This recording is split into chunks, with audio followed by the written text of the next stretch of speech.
Should we start a third party? That's one of my favorite questions because I have an answer. All right, awesome. We're live now, and you may have heard a little bit of back chat. I'm still struggling with getting the timing just right when we start the program because there's definitely some latency.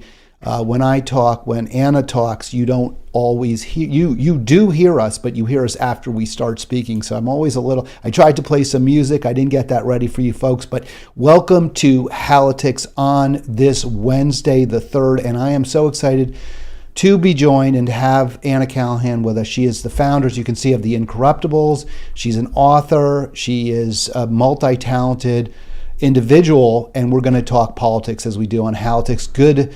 Well, it is still morning. Good morning, Anna. Thanks so much for being here. Good morning, and thank you for having me. I'm really excited to be here. I'm so impressed that you wrote this book, and I started reading it again. I actually did read some of the galleys that you shared with me years ago. As you were working on it. It's a tremendous project. We're going to show the audience some of the excerpts from it and get into it. But let's first talk about your organization here, Incorruptible Mass, the background to it, how your previous activism, your previous advocacy in California actually led to a group on the other side of the country. Absolutely. Thanks so much. So I work with The Incorruptibles, which is a national C4, national nonprofit, political nonprofit. And we have a chapter in Massachusetts called Incorruptible Mass. That's definitely our most active chapter. I started The Incorruptibles back in 2016, but we didn't actually file until 2017. So I was one of those people who I just never thought that politics was useful. I never thought that politics was anything that, could help people until Bernie. And Bernie's campaign came around. It was like for the first time in my life, a presidential candidate was speaking my language. The first time I remember him was from a debate where the question was, what is the greatest threat to our national security? And Bernie said, climate change. And I was like, oh my God, like somebody who understands what I think, And then every other policy was like everything I'd always believed. And I was like, holy crap.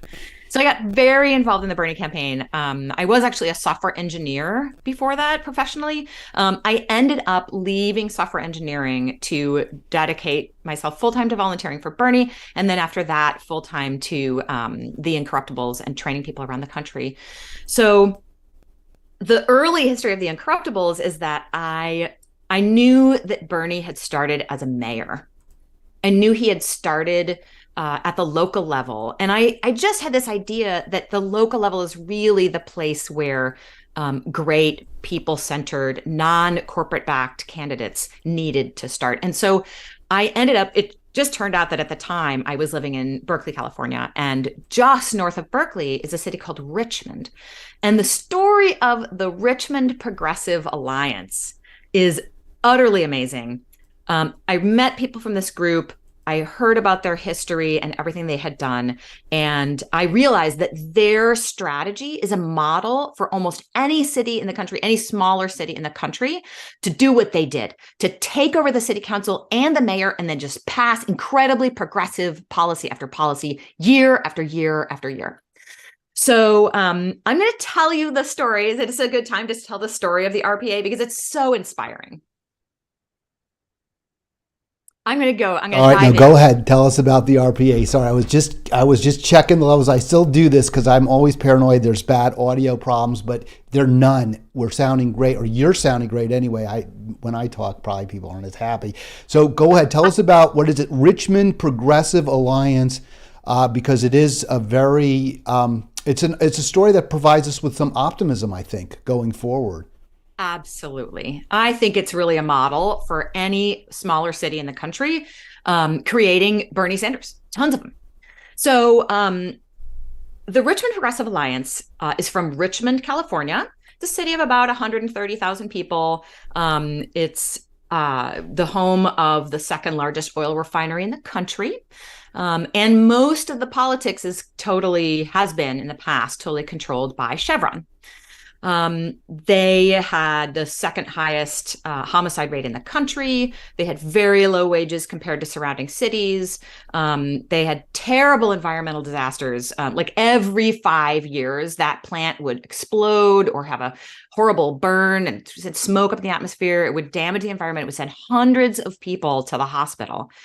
And they happen to be a predominantly African American and Latino city, and had terrible police brutality problems. So just a very troubled city. And so a bunch of people they decided they were sick of it, and they were going to win the city council and the mayor as much as they could and pass people-centered policies. So they started this group called the Richmond Progressive Alliance. I'll call it the RPA. And they formed a coalition of groups of underrepresented people.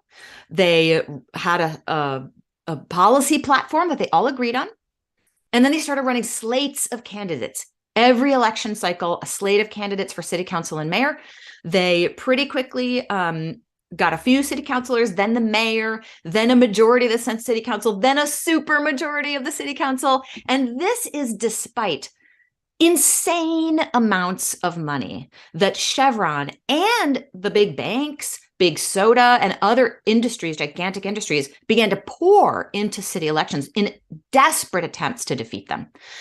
In 2014 alone, Chevron spent over $3 million trying to defeat their candidates. Imagine $3 million in a city of 130,000 people, right? That's crazy.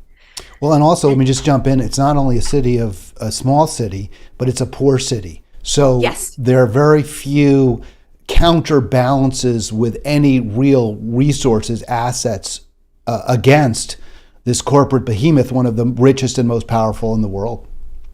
That is exactly right. And in that election cycle in 2014, when Chevron spent $3 million, every single RPA candidate won. I think they had 3, and all of the Chevron-backed candidates lost. So this is the kind of almost impossible to believe electoral prowess that this strategy can get for you in your city. So okay? let me You're listening jump to this. This is the power that you can have. I stepped on you a little bit there on your kind of your closing, your coda, and I apologize. But how is Richmond doing now? Are we seeing, because my understanding, and I was in California when much of this was transpiring in Monterey, and my understanding was that certainly the Democratic elites did not love this development whatsoever, have pushed back against it. Richmond was not a Republican city. It was a Democratic city, but it was a corrupt Democratic city, or at least it was this Democratic city like so many others where the leadership was removed from the very significant problems and needs of the people in that small but very poor city. And I want to just clarify, they definitely were corrupt. They all took money from Chevron and they did what Chevron told them. So let's just be clear. Has that dynamic been, as far as you can tell, at least for the long time, been destroyed or reduced very significantly to the benefit of the citizens of Richmond? So to me, what is even more important than the electoral prowess, than their ability to win elections despite crazy amounts of money being poured in, is their ability to pass policy. I don't know how you feel, but I know that progressives get elected, and a lot of times they, 3 years later, they're just not as progressive as we thought. Something happens. It's like a brain worm that happens to you as soon as you get elected. You become less progressive, right? And I understand a lot of the reasons why that happens. We can talk about that if we want to. But these people who got elected by the Richmond Progressive Alliance, almost every single one of them stayed absolutely true to the platform, absolutely true to the organization. And because of that, they passed a $15 minimum wage in like 2006 or something, super early, right? They got rid of the entire top of their police force. So the police chief plus people under him, they replaced them and quickly turned around their police force to becoming one of the best sort of community policing forces in the country at that time, around 2010. They passed. They got $100 million in new taxes from Chevron. They passed rent control, right? They did the number of policies that they were able to really pass that change people's lives is truly amazing. So that's the first thing that I'll say. The second thing that I'll say is I was in a conversation with someone, I don't know, a year ago or so, and they said, isn't the Richmond Progressive Alliance not quite as powerful as they used to be? Aren't they maybe a little less radical than they used to be? And, I got to say, my response to that is, do you want 15 years of winning or not? Like, would you like to win for 15 years? I would love to win, solidly win, and pass a crap ton of great policies for 15 years, And again, you have to remember that they are like a very sort of low wage and lots of people of color. They are a city without, as you said, without a lot of like financial resources. And, have things changed 20 years later? Maybe. I don't know them as well as I did in 2016. But I tell you, I would take 15 years of winning. I'd love to have 15 years of winning. So I encourage everybody to take on this strategy as much as you can, because, you're definitely going to have some years of winning. No, that is great. It's a great story. The point, though, that I think some of us are concerned with is what you make in your book, which is that, as I showed from the cardinal rule of politics, that electeds just move in one direction to the right towards money.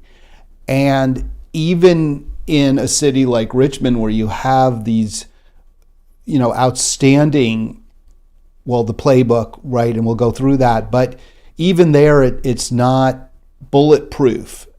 Where I see the challenge lies is keeping folks activated and involved to the point where they're prepared to vote out a former ally, somebody who talked the talk and may have even walked the walk, an AOC, even a Bernie, if they don't continue not, just to win, but to be fighting. Because what is winning if they're not pushing for the most progressive policies that are achievable? So this is where I agree, which is why I push on the policies, that the policies they were able to pass was truly incredible. And, the reason this strategy works is not because it elects a lot of progressives, right? It does elect a lot of progressives. And sorry, I shouldn't say it's not because of that. That's one reason why. But the real reason why it wins is because it successfully keeps those people aligned with the group and the platform. I want to jump in because I have so many theories, right? I've been studying this for years and years and years. And by the way, my book is not published. So if people think that they can go buy the book, they can't. The first chapter is done. Like I have not pushed that particular project forward. But you can download the first chapter on our website. So please go and do that. And I put the link to the site and to that first chapter on the stream as well. So at YouTube. And by the way, since I've got your attention for a moment, do click like, please click subscribe so we continue to bring you great guests like Anna. And finally, at least fingers crossed, have our audio issues resolved. So I put your standard playbook up. And by the way, Anna and I have worked together. So we have walked the walk in this regard, knowing what progressive organizations do. She was part of Progressive Massachusetts when I was a national staffer for Our Revolution. I'm sorry, not Progressive Massachusetts, Our Revolution Massachusetts when I was both, actually both. I'm a member of both. So. Right, both groups. But when we worked together, it was under the aegis of Our Revolution Massachusetts. And there is a lot, it's very accurate what you write, a lot what you say about the way organizations on the left work is just finding the best candidate or the one we think is the best, endorsing them, spending what money we have, trying to organize folks behind them, and then, hoping, fingers crossed, they're going to do what we want. But to add to that, we have had candidates who've been part of our organization for a long time. And I'll give an example who stayed to the left Our county executive here in Montgomery County, you talk a lot about local politics. Our county executive, Mark Elrich, a member of our revolution from pretty much day one, very involved, and still has been a real force for progressive change in our county. So that is good. That is a very good thing. But I sadly can point to many counterexamples, folks who came out of the ranks of progressive organizations. I know you talk about the local, but I'll just give an example. AOC, somebody who Democratic Socialists of America are now not pleased with. I'm not even sure they endorsed her. It doesn't matter. The Democratic playbook, which is terrify people with the scary Republicans. Now it's Trump, but it could be anybody. They'll come, or Putin or somebody. You can't be progressive. Your progressive values have to take a back seat, because what matters now is that we defeat fascists, we defeat Trump. And I honestly don't know how to respond to that, Art. I mean, I do know how to respond, but so often people just glaze their eyes. They're like, oh, Biden's not so bad. I don't know why you have a problem with him. He's done a lot of good things. He this and that. Blah. And I don't know. What's your response? So my response is pretty simple. My response is, the reason we are in this, you don't get to a place where democracy is in crisis by accident. Democracy is in crisis because the Democratic Party has abandoned the working class. And that's it. That's why we're in crisis. And, we are not going to be, we're not going to get very far away from this cliff where we could at any moment in time go over the cliff into fascism.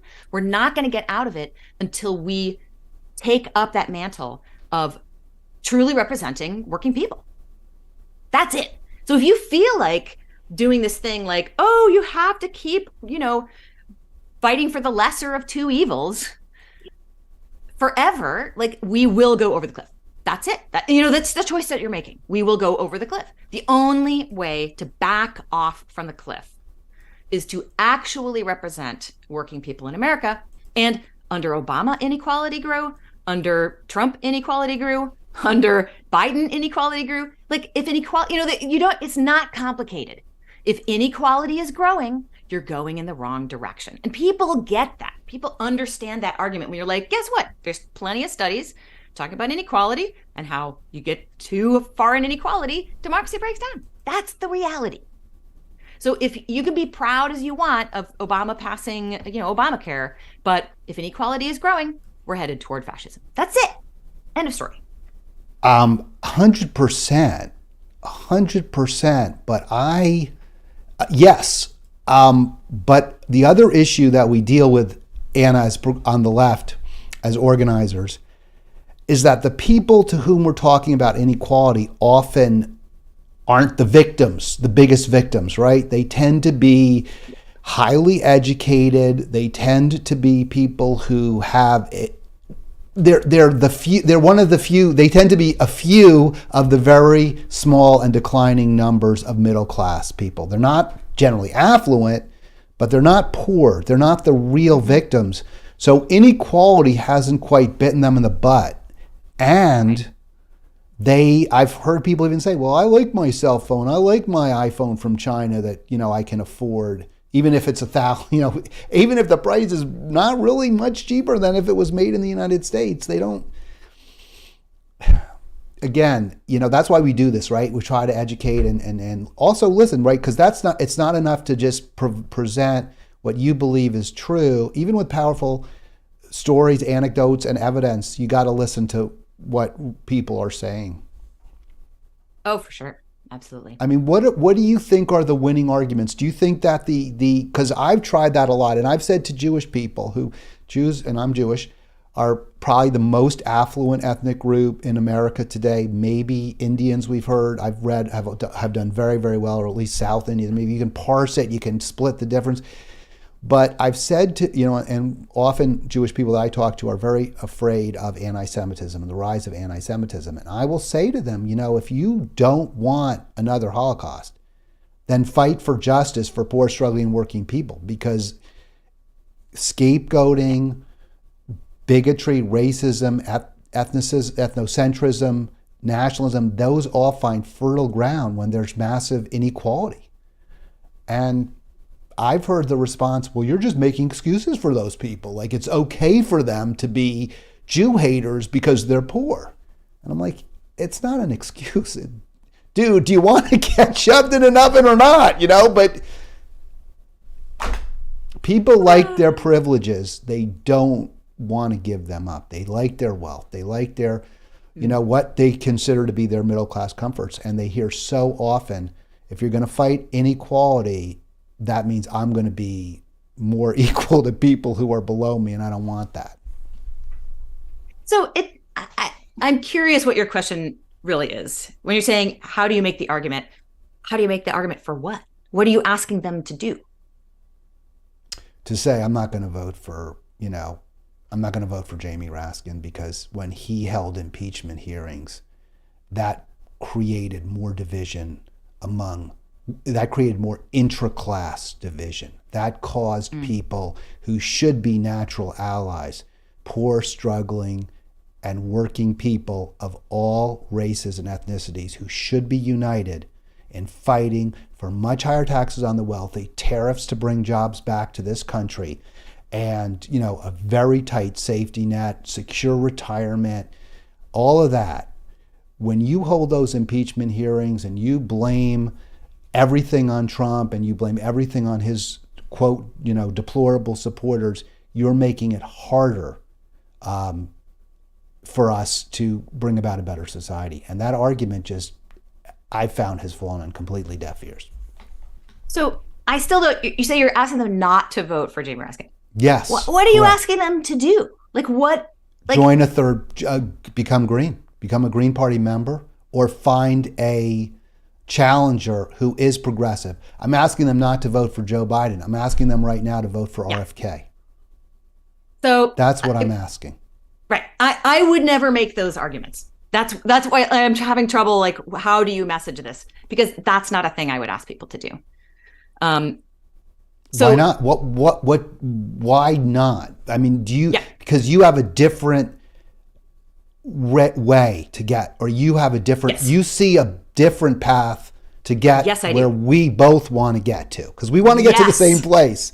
But your path isn't the path that I think is the best way to get from A to B. So tell us what your path is. Okay. So I was hoping you would ask me the question, like, which should we do? Because you sent me this question, so I'm going to answer this question. Sorry, that was so long. No, it took way too long to get there. I apologize. No, not at all, not at all. So just so people listening know what question I'm going to answer, should we work within the Democratic Party and try to push the Democratic, like push the Democratic Party to the left?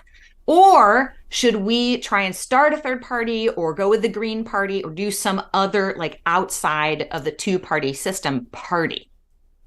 Right? Does this seem like this is related to your question? Because you're asking them, vote for a third party, don't vote for the Democrat. No, I mean, it's definitely related, Anna, although I would say, for example, the question about the RFK, I'm not saying they should never vote for Democrats.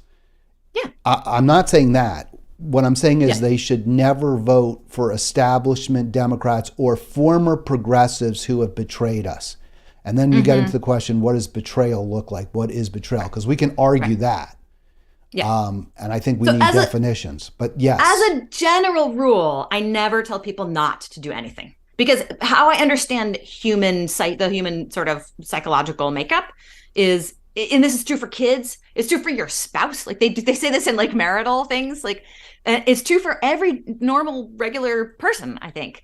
People don't understand not, right? We get it intellectually, but when you say to your kid, don't do that, they're probably gonna keep doing it, right? You're not giving them another option. If only thing you say to your spouse is, I hate it when you do this, don't do that, don't do that, don't do that. You're not telling them what you do want them to do. So it's really hard for people to just accept, oh, I won't vote for X person. What the hell am I supposed to do? Like, it's not a thing that the human brain is actually naturally able to make happen in in whatever. Like, it exists in language, but that's not how the human mind works. Like, people want two choices. They want support person X or support person Y. But the support person X or don't support person X, it's like, kind of disconnect. Don't know what the other choice is. Like, what aren't you? There's no other choice, really. So it means somebody's going to get elected. So the way that I sort of see this whole question of like Dem enter or Dem exit is that I have seen that there is a third path. And that third path is incredibly powerful and wins. We saw with the Richmond Progressive Alliance, and I'm seeing now here in the city that I live in, that this strategy wins. I understand that like joining the Democrats can unfortunately lead to people to there's a lot of things that happen internal to the Democratic Party that force people to take money from, sources that they shouldn't be taking money from. Like Democrats are forced to spend 4 hours on average every single day in those little rooms with the list of millionaires and billionaires, asking them for money. What do you think they're going to think when all they do all day long is talk to uber wealthy people? Of course, they're going to be influenced by that. So there are ways in which being in the Democratic Party, it's by its nature corrupting, right? Not so much at the local level, but as you get higher up. But let me tell you something. We are a two-party system, and third parties will fail. The minute your organization files legally as a party, you have guaranteed failure. So I am not, I love the Green. I was a member of the Green Party for 20 years, right? I love the Green Party. I think they're doing a great job, actually. I think a lot of people complain and say, oh, they never do local, they only do national. This is baloney. Like, they absolutely do local stuff. I think the Green Party does everything that one could possibly do at the local level. And people who don't think they're doing it haven't tried to start a third party. Because what happens, historically, you can look at what has happened in state after state after state. And because every state is different, but because the ballot requirements in any state are determined by a committee that is made up of Democrats and Republicans, anytime a third party gets enough power to start winning seats, they will raise the ballot requirement, right? And it has happened that they've raised the ballot requirement so high that either the Democrats or the Republicans fails to meet it, and then instantaneously they lower it. But see, that argument says to me, then there's no real potential for change, because you've just indicated that whenever there's a possibility of real change, the parties conspire to prevent it. You just said by raising the ballot requirement. So they'll do whatever they have to do. And just one more point, I want to hear the third way, and I know what, and I kind of know what you're going to say, and I'm not saying you're wrong. We're debating the point. By the way, if you want to join us, 240-363-7190, 240-363. You can see the phone number on the screen. This is live right now, obviously, when I'm saying it's live, but you'll be able to watch it, obviously, on replay as well. Before we do, I want to play this clip from Bernie, because I agree with you. By the way, I totally agree you have to give people choices. And you have to be always willing to listen, Here's my thing, though. I do say we have choices. For example, and let's play the clip and then we'll talk about choices. And hopefully, let me know if you don't hear it. Tell me if you just say I don't hear it. If you don't say anything, I'll assume you hear it. Tens and tens of millions of working people are struggling and are in pain in the richest country in the history of the world. So while on one hand, the fight has got to be to protect women's right to control their own bodies. And we just heard a moment ago some of the implications of what right-wing policy has done to women. We have got to fight to protect democracy. On the other hand, we cannot lose track of the fact that over 60% of the American people are living paycheck to paycheck. Over 500,000 people are homeless. People can't afford health care, can't afford prescription drugs, can't afford to go to college, in many cases working for starvation wages. So we need an agenda that speaks to working people, that brings them together to say, hey, what about a government that works for us and not just the billionaires? All right, so Bernie lays everything out there perfectly. I think we agree with 100% of what he said. I'm not always on board with his foreign policy, but he certainly nails it when he prescribes or, what's going wrong with America. But then listen to this at the beginning of the call. Both races, Senator Sanders had a large and enthusiastic following and received millions of votes. He is not running this time. Instead, on the very same day that President Biden officially announced his re-election campaign, Bernie Sanders told the Associated Press that he's not running and endorsed Biden instead. And Senator Bernie Sanders, independent of Vermont, chairman of the Committee on Health, Education, Labor, and Pensions, joins me now. Senator, it's good to have you. It seems like it was a fairly straightforward and easy decision for you to endorse the president for re-election. Why? I don't think one has many alternatives here. What's at stake is the future. All right. There are alternatives. There are alternatives. That's the point. There are. And he's going to go on and compare Biden with Trump. But that's not the only alternative. And frankly, even if it were the only alternative, I'm not persuaded that Bernie needs to endorse Biden either today, tomorrow, or on November, whatever, 2024, which is election day. So that's my issue. And I think most people that I talk to, most progressives, the vast majority, oh, Bernie did the right thing. Bernie was, and partly it's because it's Bernie.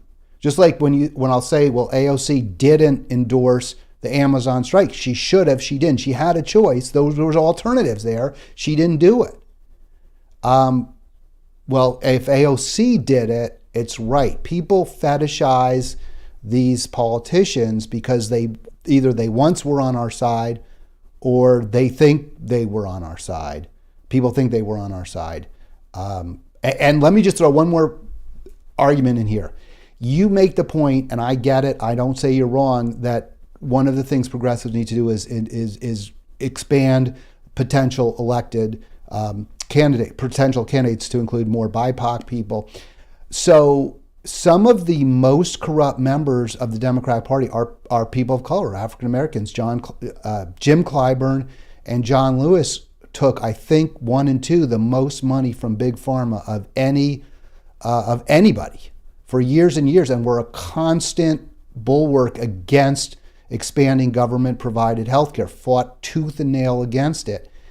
I heard the argument, I think it was Breonna Joy Gray, who is a woman of color, African-American woman, saying that part of the issue is that many minority candidates come from poor backgrounds, disadvantaged backgrounds, so they're more susceptible to being corrupted by big money, and partly because their background is they don't have much, they don't have a cushion from their family or from a high-paying job in a law firm or something of that nature to protect, to provide for them if they lose, if they're not reelected, and also they come from districts that are poor and they don't have the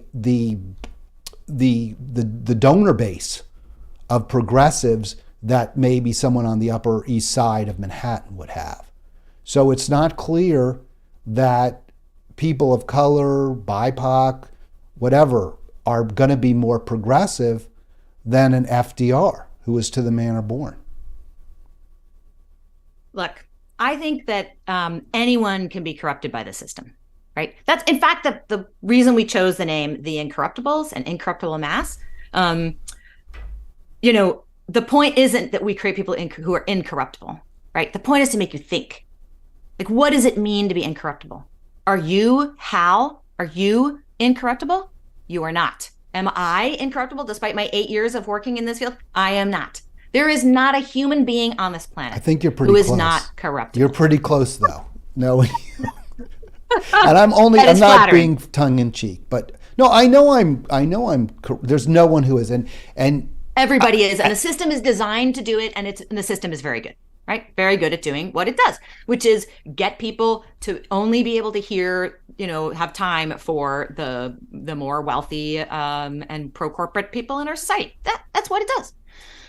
So here's my main thing that I want to say is I choose to, one of the things we talk about in these workshops that I give, right? I give people workshops around the country. I just gave one last night about how do you set up this winning strategy in your own city. And when I give this workshop, one of the things I talk about is we're not going to waste our time on things that are not effective, right? So I have people, for example, look at all their city councilors and put them into 3 buckets, right?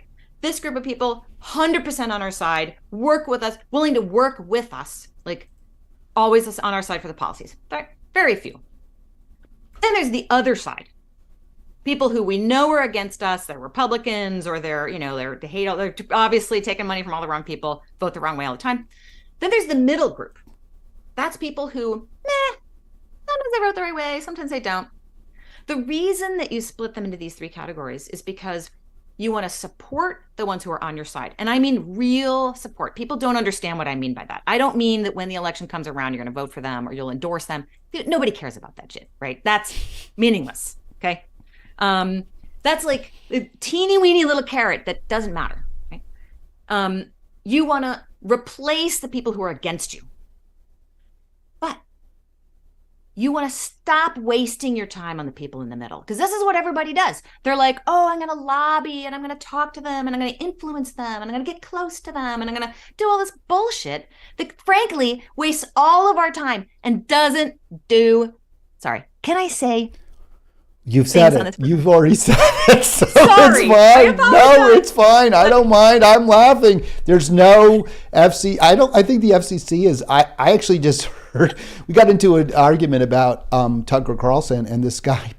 I posted. He was on some show where he said he was complaining about. I don't know. I don't want to offend anybody, but wokeism or political correctness or something. And he was like. You're just saying that because you're what was it? You're just saying that because you hate blacks or you hate whites or you hate women. And he said, fuck off or fuck you. And I was like, that was pretty funny. I like the way he said that, just shut up. Fuck you. Don't tell me about, I'm a racist or I'm a sexist. Don't make that argument. And I think that's what we should. I agree with that. We shouldn't, I'm not saying I agree with his conclusions necessarily, but we should be making the argument that I believe that to people, these policies will make your life better. Yeah. Anyway, I was basically trying to say, I know, and I hope that, nobody feels offended, people from Massachusetts don't listen to me saying this and feel offended. But I know a lot of organizations. They probably heard you speak before. I think they've heard I that. know, but I don't usually talk about this stuff, right? So many organizations, and all they do is get people to lobby, to politely set up private meetings with elected officials where they politely request, would you please do the things that we would like? It would be so nice. Literally decades. They spend decades. They're getting volunteers to do this for decades, and the policy never passes.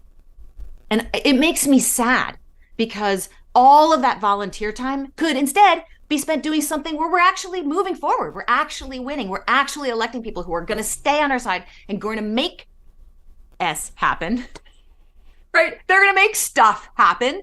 And so I talk about this in the workshops. It's stop doing all the things that aren't effective, because then you have more time to do the things that are effective.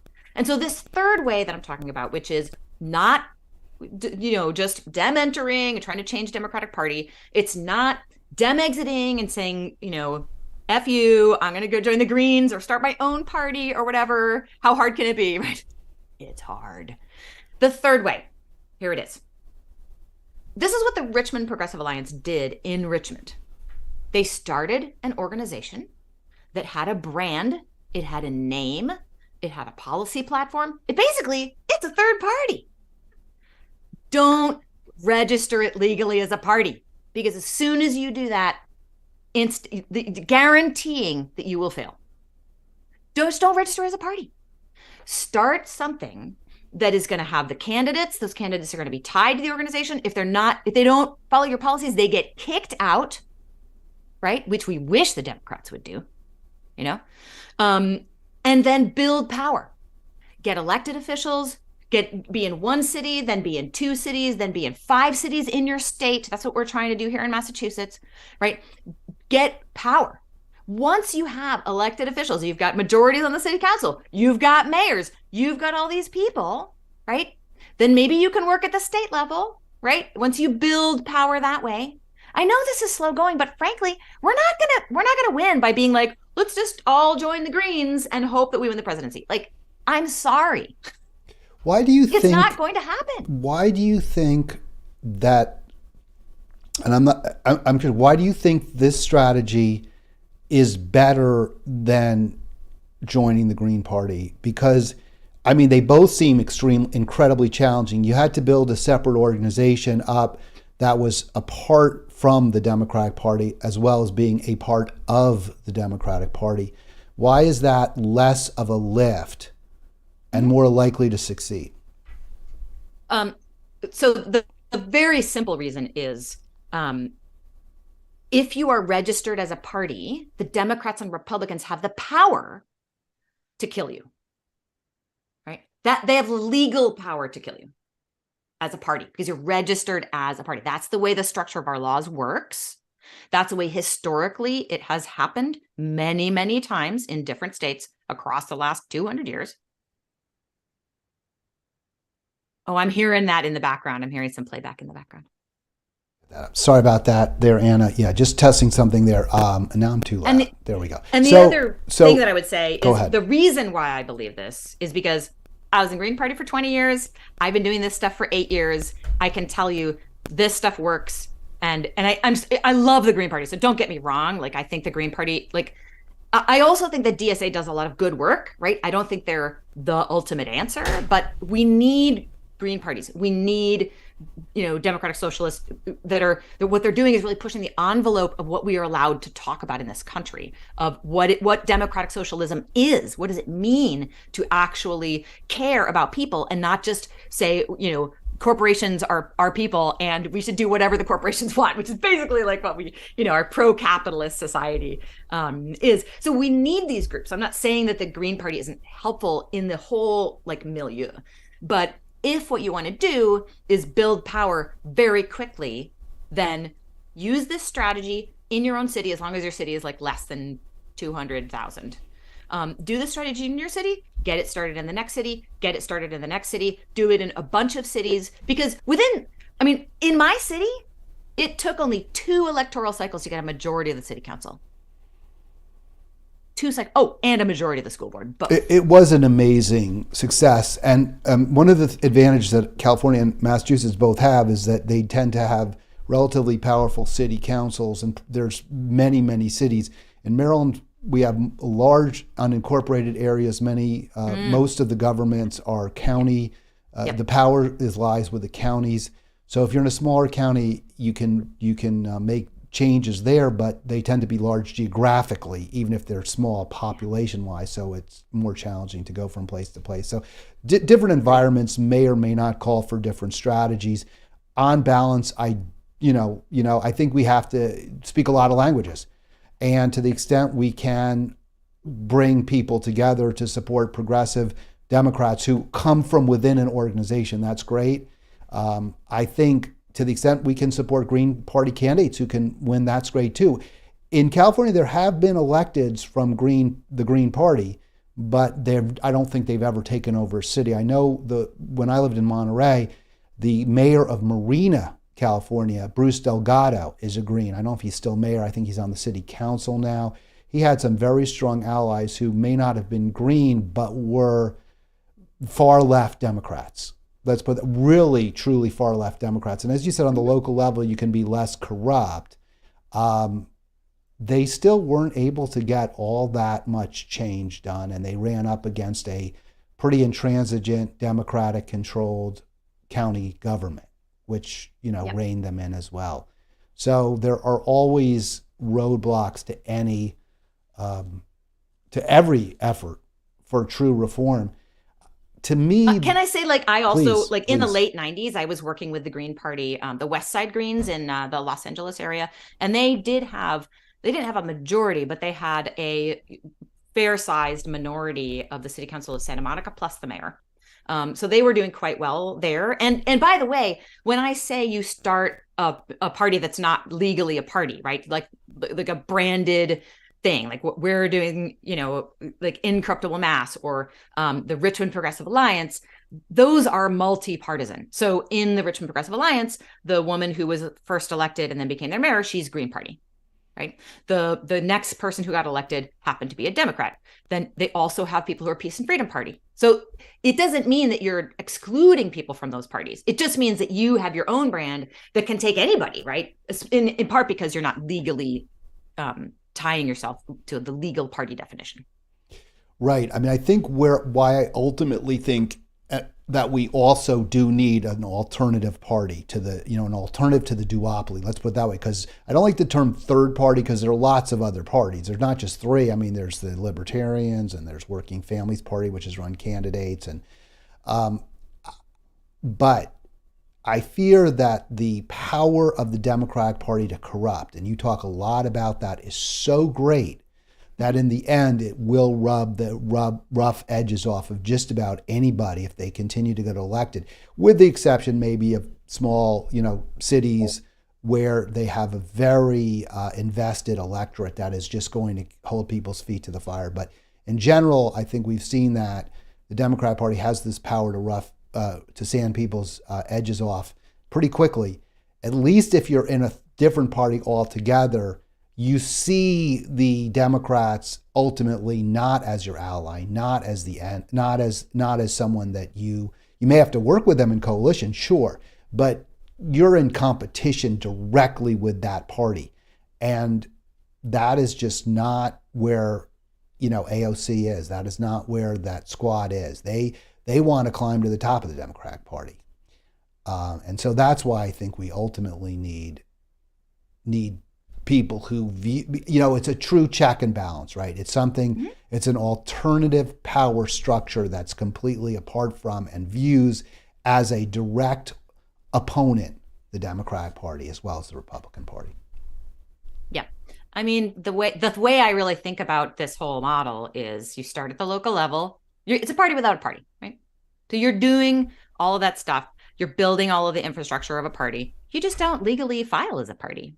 And then ideally, you build a lot of power. You get to the point where you can start running slates of candidates for the state House and the state Senate, right?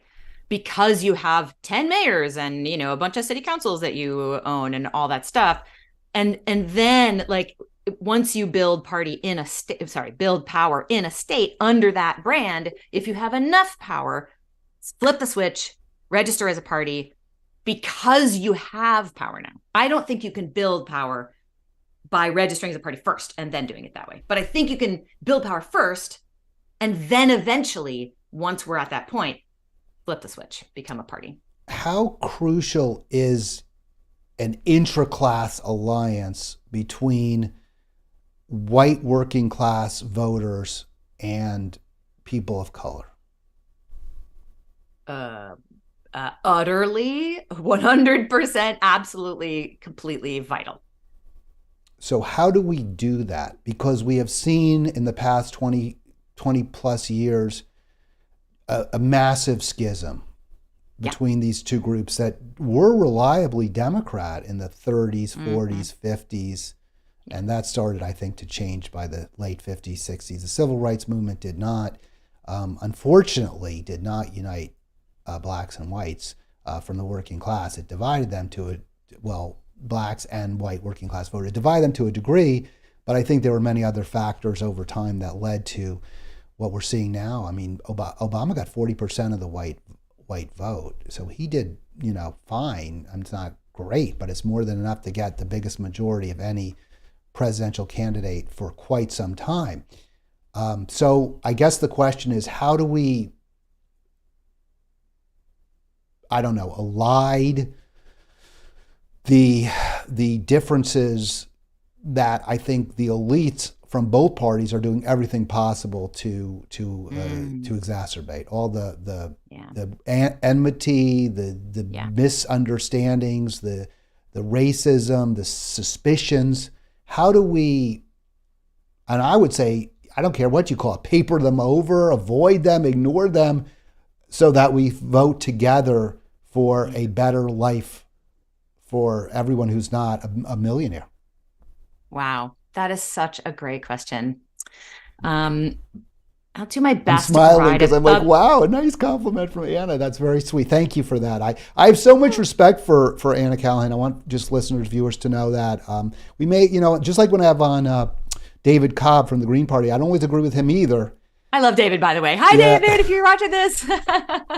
So, but when people I truly respect and admire say something nice, I can't help but be a little bit touched by it. So thank you. Anyway, go ahead, respond. I cut you off there, Anne, so I apologize. I'll try to provide a halfway decent answer to your excellent question of how do we unite working class people. It is a brilliant question because I completely agree with you. There's a great book called Hate Inc. That talks about how our current mainstream media, like everything from MSNBC, Fox News, CNN, blah, blah, blah, blah, blah, they are basically clickbait to get you to hate the other side and not hate the elected officials on the other side, to hate the people on the ground. So this idea that you have said to me is like, I vaguely remember you saying something like, oh, well, what they said is like, those people are just racist, horrible people. Why would I want to, help them? Like this is pervasive. There's a term for it, negative partisanship. And this idea that if you as a Democrat, you don't think the Republican elected officials are the evil people. You think the Republican voters, the poor white Republican voters, are the evil people because they are racist, evil people, right? That is incredibly toxic, and it there's plenty of research studies saying that leads to the demise of democracy, right? So it is horrible. And I read this great book, which I can't remember the title of, by somebody named, I can't remember the guy, Cy something or another. He was really involved in the freedom movement, which most of us white people know as the civil rights movement. He was down in the South. I think he might be Jewish, but he was a white guy down in the South, like helping with these activist movements. And this one chapter, which I thought was so brilliant, he said, it is our job to unite the divided and divide the united. And here's the example he gave. There were all these department stores that wouldn't hire Black people to work in the front. They would only hire them for the cheapo crap jobs where they had to lift heavy stuff in the back. And so they wanted to boycott them. But they said, we can't boycott all of them at once because that unites them. That means that they are going to band together and, do whatever they can. And it also divides the people in the city who are Black, who they got to shop somewhere, right? It means that those people are now they don't know what to do. They're put in this terrible position of having to choose between supporting the movement and buying clothes for their family and whatever. And so what they decided to do was to only boycott one of them.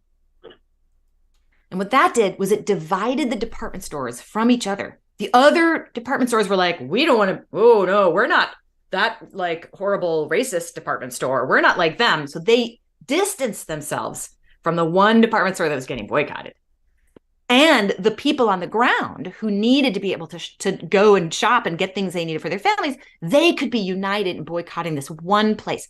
And then after they boycotted the first one, they boycotted the second one, and then they boycotted the third one, and the thing was amazingly, successful. And so you have to think in this way of and I like how you're talking about it. How do we unite these people and get them on board for the policies that genuinely will help all of us who are not in the top 10%, 20% of wage earners, So it's a fantastic question. It's a difficult question. I think that, frankly, one of the things you've talked about over and over, which I love how much you think about this, is listening. And, Jamie McAlevey, the union organizer, she talks about this. When you want to convince somebody of something, if you're going to say hey, vote for the candidate that I'm in favor of, or whatever it might be, you're at that door, you got to spend 70% of your time listening. And when you do that, I think that loosens people up a little bit and makes them more able to see that they have things in common with these people, these other people. And if you can get a coalition of these people together and you get them to agree on something, get them to fight together for something, which is, again, Jane McAlevey, what she sees all the time. She's like, you know what?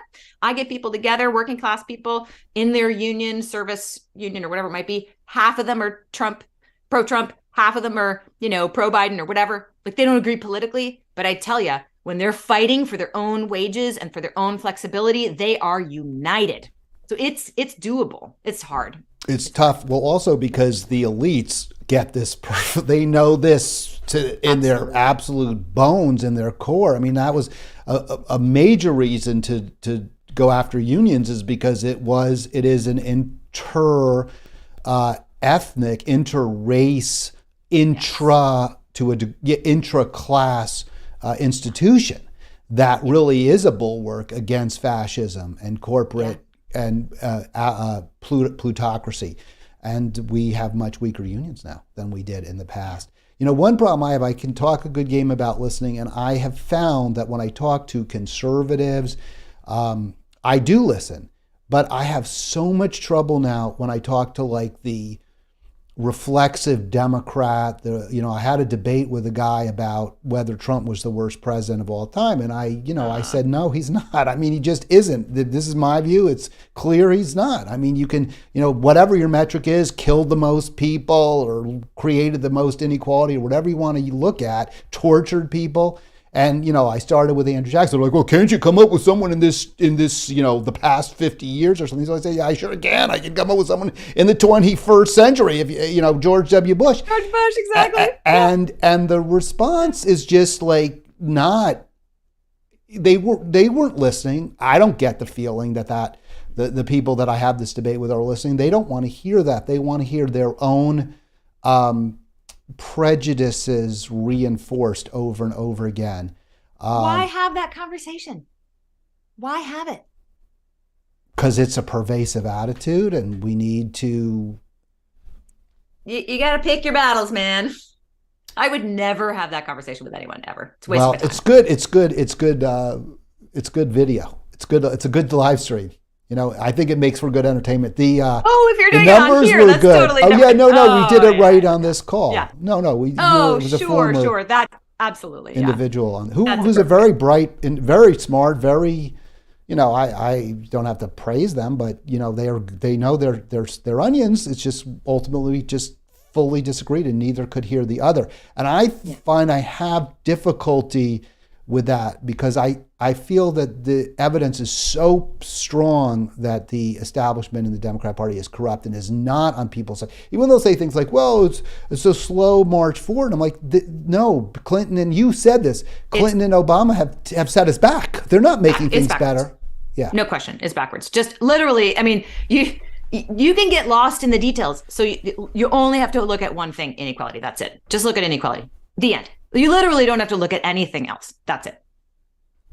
I agree. May I, before I know we're going to go soon. 4 minutes go. Yes, of course. I want to tell people that if you would like to learn an incredibly powerful strategy for how you and your friends who are activists on the left want to take over your city and make it a people-centered city with elected officials who do everything that they possibly can to pass the policies we all want and need, and get a mayor, and then do it in the next city. If you want to learn that stuff, please reach out to me. There's nothing I love more than talking about this stuff. Just met with some folks last night doing it in 3 different cities. So Anna@incorruptiblemass.org is one of the email addresses. You can have too many email addresses. I'll just leave that one. Please reach out. I would love to talk to you. I would love to get you started. Okay, I'm just going to put that on your little, there it is. Folks can see that on the identifier there, or the lower third. You can see I've really gone high tech. Oh, you can't? Let me, how about that? Yeah, that's it. Great. You couldn't see it. No one else could either because I hadn't transitioned. I'm still working on this. I got 3 screens I'm looking at. I'm juggling balls. I was telling, by the way, I want to give a huge shout out, and I hope he's not in, well, I'll say his name. Shade has been amazing in terms of helping me with the technology, with listening to these live streams, giving me outstanding advice on how to make them sound a little better, how to improve the quality. So if things are getting better, you can thank him. If they're not, you blame me. That's how that works. Oh, you're muted. No, I'm still here. I shouldn't be muted. Can't hear you anymore. Wow, I don't. We've lost you. I don't. My levels are going up. Oh, me in the last minute. No, this sound. So I don't know. What can I say for you, Hal? I think Join Halitics. Call. You muted yourself, Anna. You muted yourself. Yeah, we've lost Hal, but I'm still here. I'm gonna see you to the end of the program. All right, thanks for all. We're gonna call it a great. Thanks everybody for joining us. We have loved, I'm just talking for Hal. We have loved having this conversation. I love talking to Hal. I love seeing everybody. Please reach out. And I'm sure Hal will see you very soon. I didn't say, I also have a